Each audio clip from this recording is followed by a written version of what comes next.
Hi everyone, welcome to my video Priya's world with அம்மா. இந்த வீடியோவில் ஒரு சூப்பரான பிரேக்ஃபாஸ்ட் ரெசிபியோடு தான் வந்திருக்கேன். ஆலு பரோட்டா நான் எப்படி பண்ணுறேன் அப்படின்றத வாங்க பார்க்கலாம்.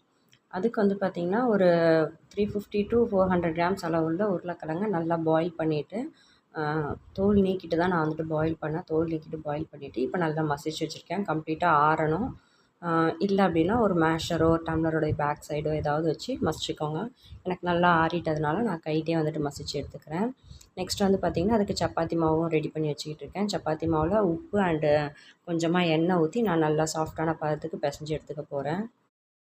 இது வந்து பார்த்திங்கன்னா ஒரு சூப்பரான பிரேக்ஃபாஸ்ட் ரெசிபி. அது வந்துட்டு சாப்பிட்றதுக்கு ரொம்ப இன்ட்ரெஸ்டிங்காக இருக்கும். ப்ளஸ் வந்து பார்த்திங்கன்னா இதுக்கு ஒன்றும் பெருசாக சைட் டிஷ் தனியாக பண்ணணுன்ற அவசியமே கிடையாது. சிம்பிளாக ரைத்தா வச்சே சாப்பிட்றலாம். இது வந்து பார்த்திங்கன்னா கிட்ஸுக்கும் சில்ட்ரன்ஸுக்கும் ஸ்கூலுக்கு லஞ்ச் பாக்ஸ்க்கு பேக் பண்ணி அனுப்புறதுக்கு கூட ஒரு சூப்பரான ரெசிபி. இப்போ பார்த்திங்கன்னா சப்பாத்தி மாவுமே பிசைஞ்சாச்சு. மாவு இந்தளவுக்கு நல்லா சாஃப்டாக இருக்கணும். இப்போ இது வந்துட்டு ஒரு 20 to 25 மினிட்ஸ்க்கு ரெஸ்ட்டு கொடுத்து வச்சிடலாம். நெக்ஸ்ட் வந்துட்டு இதில் ஸ்டஃபிங் பண்ணுறதுக்கு மசாலாஸ்லாம் ரெடி பண்ணிடலாம். நான் பாயில் பண்ணி மேஷ் பண்ணி வச்சுருக்க பொட்டேட்டோ கூட பார்த்திங்கன்னா ஒரு கொத்து கருவேப்பிலை, கொஞ்சமாக கொத்தமல்லி சாப் பண்ணிட்டு சேர்த்துருக்கேன். 1/4 டீஸ்பூன் அளவுக்கு காஷ்மீரி மிளகாத்தூள், 1/2 டீஸ்பூன் அளவுக்கு சில்லி பவுடர் சேர்த்துருக்கேன். அண்ட் இந்த பொட்டேட்டோஸ்க்கு தேவையான சால்ட்டு, நம்ம சப்பாத்தி மாவுலேயும் சால்ட் ஆட் பண்ணியிருக்கோம். இதுக்கும் சால்ட் ஆட் பண்ணும்போது கவனமாக ஆட் பண்ணணும். 1/4 டீஸ்பூன் அளவுள்ள ஓமம் வந்துட்டு நல்லா வந்துட்டு கசக்கிட்டு சேர்த்துக்கோங்க. இந்த மாதிரி இந்த பொட்டேட்டோ ஸ்டஃப்டு சப்பாத்தி பார்த்திங்கன்னா ஒரு 2 சாப்பிட்டோம்னாலே நல்லா ஃபில்லிங்காக இருக்கும். ஸோ ஓமம் வந்துட்டு நல்லா டைஜஷனுக்கு ஹெல்ப் பண்ணும். ஸோ கண்டிப்பாக ஓமம் சேர்த்துக்கலாம். இது கூட 1 டேபிள் ஸ்பூன் அளவுள்ள கசூரி மேத்தி இந்தளவுக்கு க்ரஷ் பண்ணிவிட்டு சேர்த்துக்கணும். நெக்ஸ்ட் இது கூட வந்து பார்த்திங்கன்னா ஒரு 1/2 லெமன் வந்துட்டு இதில் இருக்க அந்த சீட்ஸ் எல்லாம் ரிமூவ் பண்ணிவிட்டு டேரெக்டாக இந்த மாதிரி ஸ்க்வீஸ் பண்ணி விட்டுக்கிறேன். லெமன் சேர்த்ததுமே பார்த்திங்கன்னா இந்த பொட்டேட்டோஸ் கூட நம்ம சேர்த்துருக்க மசாலாஸ்லாம் நல்லா கலந்து வரணும். ஸோ வந்துட்டு நம்ம மசாலாஸ்லாம் நல்லா கலந்து வர்ற அளவுக்கு இந்த மாதிரி வந்துட்டு கை வச்சு பிசைஞ்சு கொடுத்துக்கோங்க. இது கூட பார்த்திங்கன்னா 2 மீடியம் சைஸ் அளவுள்ள வெங்காயத்தை வந்துட்டு சின்ன சின்ன பீசஸாக பொடியாகவே சாப் பண்ணி வச்சுருக்கேன். அதையுமே இது கூட நான் வந்துட்டு சேர்த்துக்கிறேன். அதையுமே சேர்த்துட்டு நல்லா கலந்து கொடுத்துக்கலாம்.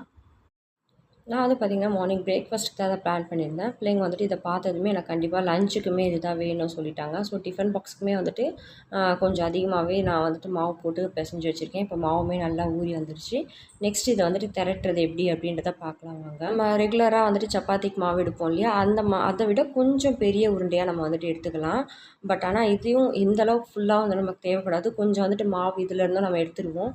ஸோ அதனால் கொஞ்சம் பெரிய உருண்டையாக எடுத்துகிட்டு நல்லா வரமாவில் போட்டு எல்லா பக்கமும் வரமாவு படுற அளவுக்கு நல்லா வந்துட்டு பெரட்டி எடுத்துகிட்டு அந்த உருண்டையை வந்துட்டு கொஞ்சமாக வந்துட்டு இந்த அளவுக்கு வந்துட்டு கொஞ்சமாக பரப்பி விட்டுக்கோங்க.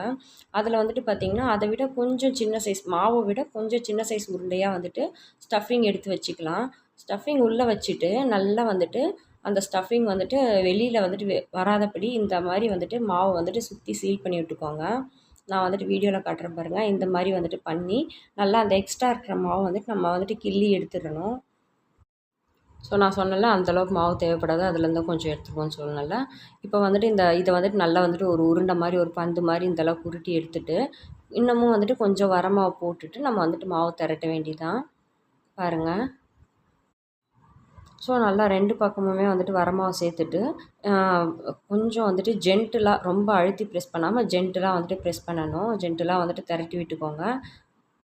நம்ம ரொம்ப அழுத்தி திரட்டிட்டோம் அப்படின்னா உள்ளே இருக்க ஸ்டஃபிங் வந்துட்டு வெளியில் வந்துடும். ஸோ நம்ம வந்துட்டு ரொம்ப ஜென்டிலாக பார்த்து கொஞ்சம் பொறுமையாக வந்து டைம் எடுத்து இந்த மாவை வந்துட்டு திரட்டணும். 1, 2 உருளைக்கிழங்கோ இல்லை வெங்காயமோ வெளியில் தெரிஞ்சால் பிரச்சனை கிடையாது. ஆனால் வந்துட்டு ரொம்ப அழுத்தி அதெல்லாம் வந்துட்டு வெளியில் வந்துடுச்சுன்னா நல்லா இருக்காது.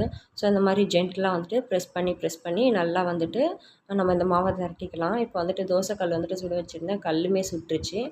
கல் வந்துட்டு கொஞ்சம் நல்லா சூடாக இருக்கணும். திரட்டி வச்சுருக்க மாவு வந்துட்டு இப்போ கல்லில் சேர்த்துட்டு சுற்றி நான் வந்துட்டு எண்ணெய் தேய்ச்சிக்கிறேன். உங்களுக்கு விருப்பம் இருந்தால் நெய் கூட போட்டுக்கலாம். கல் நல்லா சூடேறினதும் ஃப்ளேம் வந்துட்டு மீடியம் ஃப்ளேமுக்கு மாற்றிக்கோங்க. மீடியம் ஃப்ளேமுக்கு மாற்றிட்டு நல்லா வந்துட்டு 5 நிமிஷம் இந்த பக்கம் அந்த பக்கம் நல்லா பெரட்டி போடணும். ஏன்னா உள்ளே இருக்க ஸ்டஃபிங்குமே வந்துட்டு அந்த மிளகாத்தூள் எல்லாமே வந்துட்டு நம்ம பச்சையாக தான் சேர்த்துருப்போம் இல்லையா. ஸோ எல்லாமே வந்துட்டு வெந்து வர நம்ம கொஞ்சம் டைம் கொடுக்கணும் இதுக்கு. இப்போ நான் இன்னொரு சப்பாத்திக்கு மாவு திரட்டி காட்டுறேன். இப்போ வந்து பார்த்திங்கன்னா மாவு வந்துட்டு சின்ன ரவுண்டாக திரட்டிட்டு அதுக்குள்ளே ஸ்டஃபிங் வைக்கணும்.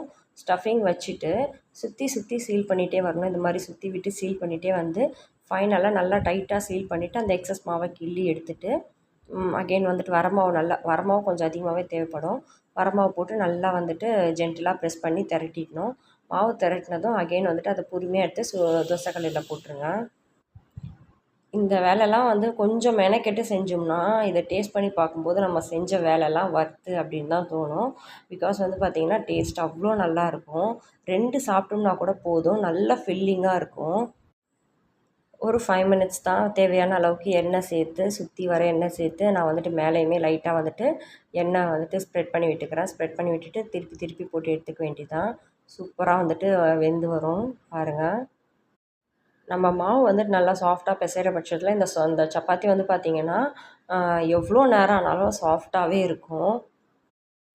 நான் பிளான் பண்ணது பிரேக்ஃபாஸ்ட்டுக்கு மட்டும்தான். ஆனால் பிள்ளைங்க வந்துட்டு இதை பார்த்துட்டு கண்டிப்பாக எங்களுக்கு லஞ்சுக்குமே இது தான் வேணும்னு சொல்லிட்டாங்க. அதே மாதிரி ஈவினிங் வந்ததுமே கேட்டேன், நல்லா இருந்ததுமா, சாஃப்டாக இருந்தது, அதெல்லாம் ஒன்றும் பிரச்சனை இல்லை அப்படின்னு சொன்னாங்க. ஸோ நம்ம வந்துட்டு மாவு வந்துட்டு நல்லா சாஃப்டாக பிசைஞ்சோம்னாலே போதும், அவுட்புட் வந்துட்டு சூப்பராக வரும். ஸோ இந்த சப்பாத்தியுமே வெந்துருச்சு. இதுதான் வந்துட்டு final output of my aloo paratha. பாருங்கள் இந்த அளவுக்கு சாஃப்டாக இருக்குது. அப் டு ஈவினிங் வரைக்குமே பார்த்திங்கன்னா இந்த சப்பாத்தி வந்துட்டு எனக்கு சாஃப்டாக தான் இருந்தது.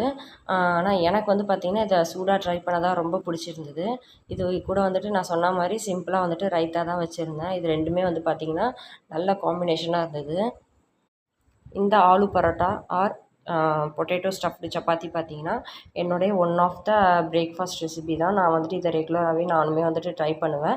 அதை தான் இன்றைக்கி உங்கள் கூட நான் ஷேர் பண்ணியிருக்கேன். பிடிச்சிருந்ததுன்னா லைக் பண்ணிக்கோங்க. தேங்க்யூ.